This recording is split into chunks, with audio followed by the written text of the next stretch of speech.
oh, your mom's a crackhead. And sorry.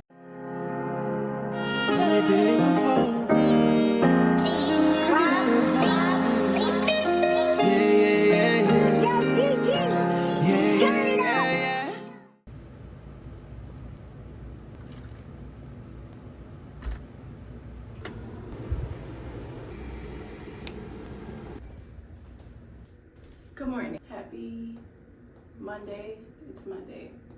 I'm tired, as you can see. I am just about to take y'all through a day in my life. I'm working from home today. I'm about to do my skincare and then coffee, and then we will chat.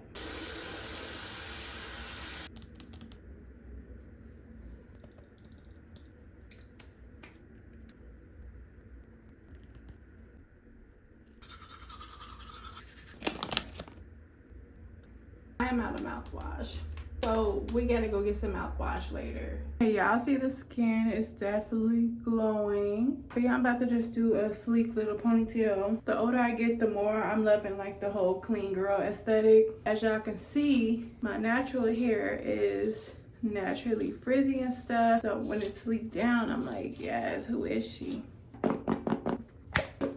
Let me just put this ponytail in really quick.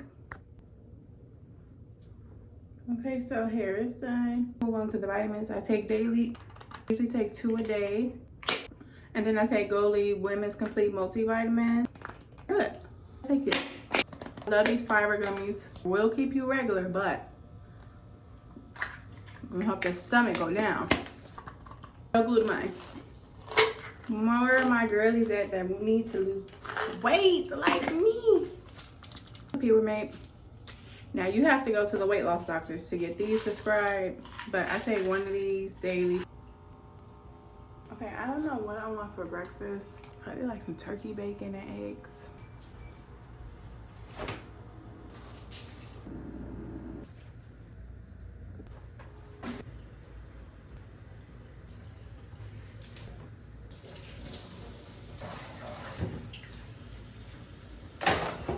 So the turkey bacon is still frozen because I forgot to take it out last night. So I have to let that thaw. Luckily it only takes a few minutes. And then I'm just gonna boil some eggs because I am like really short on time. And I'm gonna make my coffee while all that is brewing. Yeah, and then I'm gonna have to get it back on cue.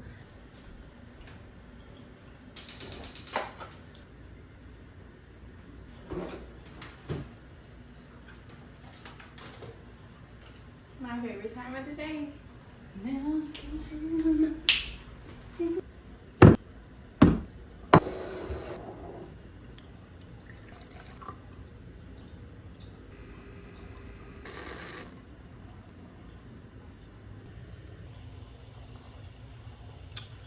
Try it.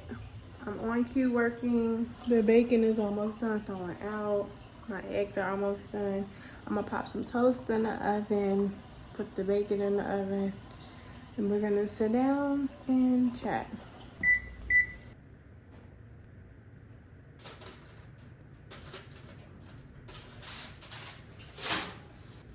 Okay, so here's breakfast. If y'all got something to say about my burnt bacon, I feel like y'all should say it to my face and not to anybody y'all watching the video with. But yeah, let's go chat. I'm about to finish up this ticket really quick, and then we're gonna talk about mommy issues.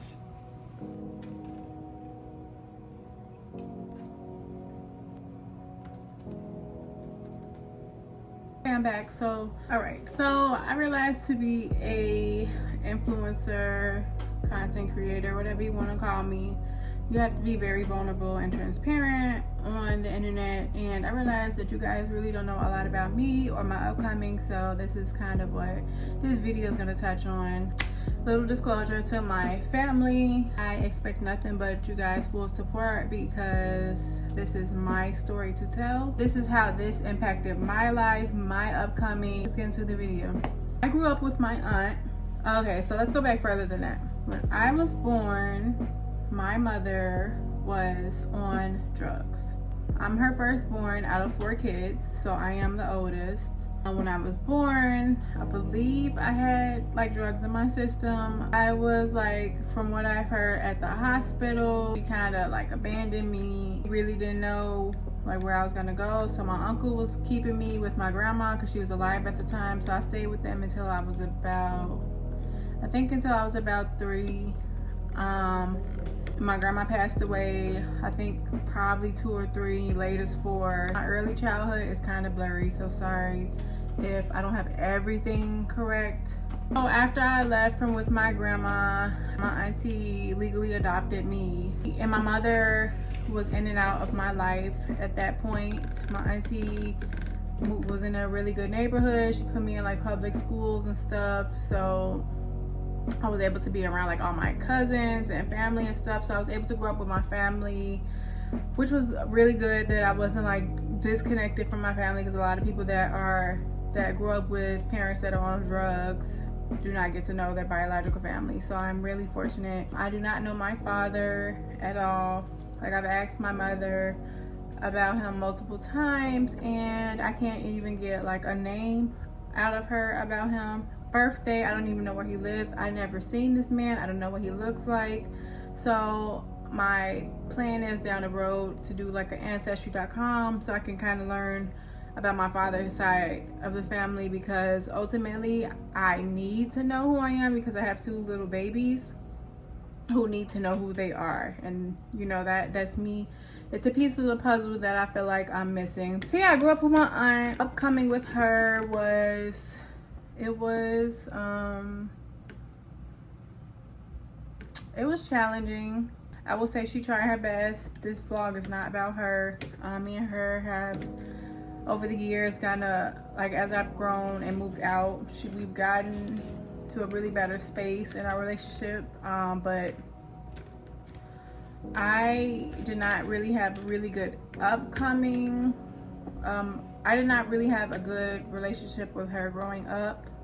I kind of always craved that, no, my mom's coming back, like that mommy love, and I kind of always got disappointed every time I let my mom in, because she would make these false promises like, yeah, I'm gonna take you here, I'm gonna come get you, you're gonna come live with me, you don't have to listen to her, la la la. So I kind of resented my auntie for some things, and I kind of would act out like with my auntie, because my mom would be like in this ear and then my auntie would be in this ear. But my auntie had her own like ways that, like, besides me acting out like as a person, that I feel like we're not right. It's just a whole nother story that I really don't want to dabble on, because this story is not about her, so let's just forget about that.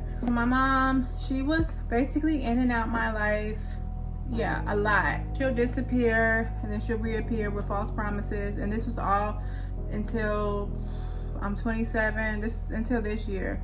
I finally have been putting a stop to it. My mom has 4 kids, and she has had all 4 kids taken away from her. Like, I haven't grown up with any of my siblings. I never got to experience growing up in a household with like brothers and sisters. Going to school, you kind of, when people find out that you don't live with your mom and they find out why, you know, at elementary school, people can kind of be cruel.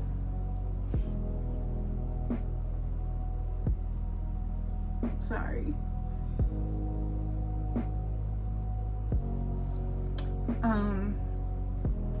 People can kind of be cruel in elementary school. They'll say like, oh, your mom's a crackhead and that's why you don't have a mom, and Mother's Day come, everybody's making Mother's Day cards and stuff, and I have to make one for like my aunts and stuff and my cousins that helped raise me, which I'm very grateful for. But it really just sucks, and I'm really working on like healing that trauma from being a little girl. Like I just said, I'm in therapy right now. I actually graduated from therapy over the summer, but I really need to go back because it's like a lot of work that, you know, 27 years worth of work that I have to work on. I'm sorry for getting emotional. I never got to experience the mother-daughter bond. That's why it's really big for me right now. And my daughters, because I went through IVF to have my kids, and I got to literally pick the genders, and I picked both girls on purpose because I'm going to show them, like, this is how mom and daughter's relationship is supposed to be. Not supposed to be someone running off on you, not wanting you, or leaving you for dead, or, you know, not being able to take care of you.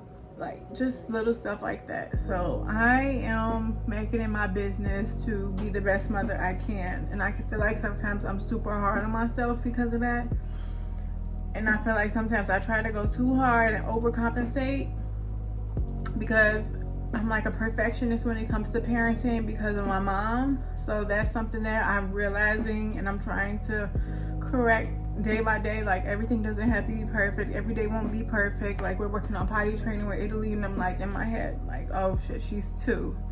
We have to get this done now. Like, and then Indy was like, she's 8 months, and it's just little stuff like holding her bottle and stuff like that. Like, I don't want to be labeled as a failure as a parent. But my mom,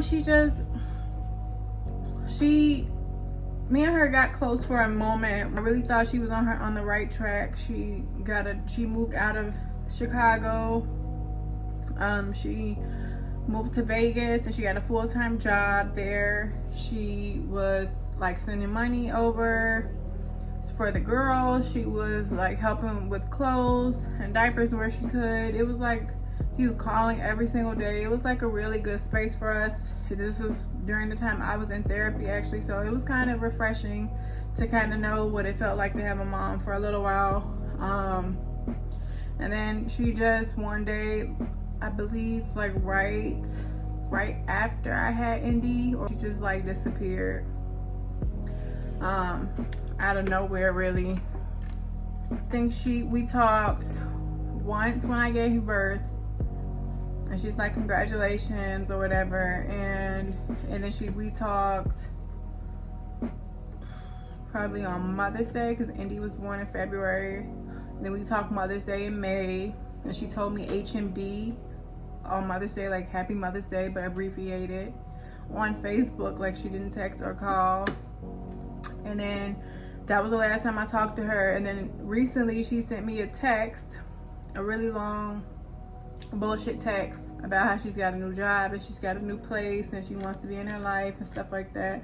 And I finally kind of put my foot down, like, no, like, if you're not going to be consistent, you're not going to do what you've done to me, to my kids. Like, if you're not planning on staying for the long run, then I don't want you around. And I told her that, and she never responded. So I'm kind of like making peace with it, like the fact that I'll never have like a mom, and that's okay, because she takes more than she gives. The type to, you know, just be really negative. And I don't like hearing about negative stuff, because I'm in a space in my life where I don't like hearing about negative stuff, because I really believe in energy. Like, if I'm listening to you talk about such negative things, then that will, you know, invade my own personal energy where I'm at in life, and I just don't want to hear it. So I just kind of like block that out. But yeah, I just it hurts, but it also feels like a weight lifted of her not being in my life anymore. And it kind of feels like not closure, because I guess I never got to really ask her, like, why are you like this? And I don't know if I'll get a straight answer, because till this day I really do truly feel like she's still on drugs. She'll never tell me the truth about that. She is a liar. Like, she lies about everything. Like, she lies so much, it's to the point where she just lies. Like, sometimes I feel like without even knowing she's lying, she just lies, because she's just so used to lying. She's inconsistent, and I would rather my kids grow up without a grandmother than with a grandmother who's going to emotionally hurt them over and over again. Because what I'm feeling right now is trauma. It's not physical, but it hurts like it's physical. Like, from recovering from not having a mother. Like, I didn't have a grandmother growing up. I didn't have a mother. The only mother figures I had was my cousins and my aunt who raised me. which I am super grateful for, because like if it wasn't for them, I don't know what type of woman I would be in life today. Or forever grateful for them. And you guys know who you are if you're watching this video. I will like go into more details as we talk more, as we chat more. I don't want this video to be super long. I've already got emotional in front of y'all and stuff, but thank you guys so much for watching today. If you are growing up with like a mother who's on drugs, or a parent who's on drugs, or without a father, I want you to know, from someone who's almost 30, it's okay. You will survive. It gets better. There's a light at the end of the tunnel, and don't let one bad day, you know, determine your future, because it gets dark, but there's light at the end of the tunnel. Trust me, I've been to the darkest of the darkest, and you just have to train your mental to be strong enough, and you have to always think of what end goal you want for yourself. Just don't ever settle thinking you're not good enough because you don't have this parent or that parent. No, you're good enough for you. Someone in the world needs you. You need you. I need you. I love you. You guys have a happy, great Monday. I will talk to y'all later.